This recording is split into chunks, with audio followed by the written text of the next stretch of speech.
When I went into the nut house, I was Stefan Edberg, and there was a guy in there who thought he was Richard Simmons, but after a couple of weeks I realised that he wasn't Richard Simmons, and then a couple of days after that I realised that I wasn't Stefan Edberg.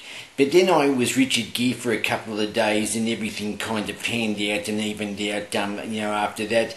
But eventually, when I went into the nut house, I went in as myself, and I said to them, I said, that's a checkmate as far as I'm concerned, because I know what you're up to, I know what you're doing, but I'm me. I'm me, and I'm no one else than I'm me. I've had about as enough of Dr. Kransky as I can handle. I've had enough of Dr. Kransky. I've had enough of him. I had a pretty big falling out with my landlord. When I stopped paying the rent, he kind of changed and he got really unhappy and he was really angry.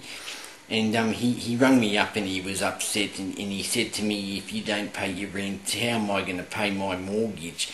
And I said to him, if you really get stuck, you can come and crash on the couch. And I thought that was a genuine, heartfelt, kind of way to go and something special. I'm pretty much surrounded by obscure men, pretty much surrounded by obscure men, and they surround me, and they all want a piece of me, and they all want to know, what they with Barry going.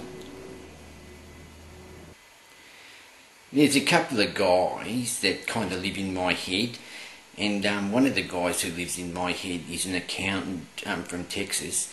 And a couple of years ago he threw a party and he kind of invited everyone he knew, and he also told them to bring a friend. And so they all came into my head and had a party, and they just trashed the joint. They had no respect for me, and I got driven out, and in the end, I had no part to say in my own head.